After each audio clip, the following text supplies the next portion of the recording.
Petrol, diesel, gas ಮತ್ತು ಅಗತ್ಯ ವಸ್ತುಗಳ ಬೆಲೆ ಏರಿಕೆ ವಿರುದ್ಧ ಮಂಗಳೂರಿನಲ್ಲಿ ಕಾಂಗ್ರೆಸ್ ಜನಾಕ್ರೋಶ ಜಾಥಾ ನಡೆಸಿದೆ. ದಕ್ಷಿಣ ಕನ್ನಡ ಜಿಲ್ಲಾ ಕಾಂಗ್ರೆಸ್ ಸಮಿತಿ ವತಿಯಿಂದ ಜನಾಕ್ರೋಶ ಪ್ರತಿಭಟನೆ ಜಾಥಾವು ಮಂಗಳೂರಿನ ಕ್ಲಾಕ್ ಟವರ್ನಿಂದ ಜಿಲ್ಲಾಧಿಕಾರಿ ಕಚೇರಿಯವರೆಗೆ ನಡೆಯಿತು. ಕಾಂಗ್ರೆಸ್ನ ಮಹಿಳಾ ಕಾರ್ಯಕರ್ತರು ಗ್ಯಾಸ್ ಹಾಗೂ ಕಟ್ಟಿಗೆಯನ್ನ ತಲೆ ಮೇಲೆ ಹೊತ್ತು ನಡೆದರೆ ಮಾಜಿ ಶಾಸಕ ಮೊಯ್ದೀನ್ ಬಾವ ಎತ್ತಿನ ಗಾಡಿಯಲ್ಲಿ ಸಾಗಿ ಪ್ರತಿಭಟಿಸಿದರು. ಇತರರು ದ್ವಿಚಕ್ರ ವಾಹನವನ್ನು ದೂಡಿಕೊಂಡು ಹೋಗಿ ಆಕ್ರೋಶ ವ್ಯಕ್ತಪಡಿಸಿದರು. ಈ ಸಂದರ್ಭದಲ್ಲಿ ಶಾಸಕ ಯುಟಿ ಖಾದರ್, ಮಾಜಿ ಸಚಿವ ರಮನಾಥ್ ರಾಯ್, ಮಾಜಿ ಶಾಸಕರಾದ ಜೆಆರ್ ಲೋಬೋ, ಶಕುಂತಲಾ ಶೆಟ್ಟಿ ಸೇರಿದಂತೆ ಕಾಂಗ್ರೆಸ್ ಮುಖಂಡರು, ಕಾರ್ಯಕರ್ತರು ಭಾಗವಹಿಸಿದರು.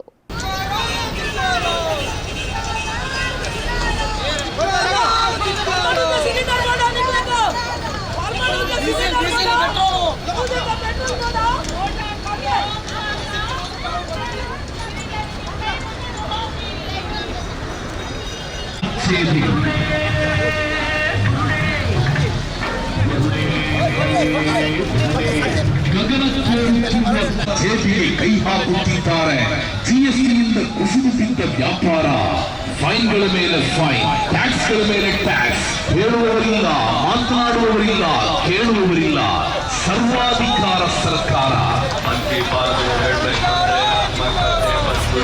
ಬಾಕಿ ಮಾತು ಮಾಡೋರಿಗೆ ನಮ್ದೇ ಜನ ಬಿಟ್ಟು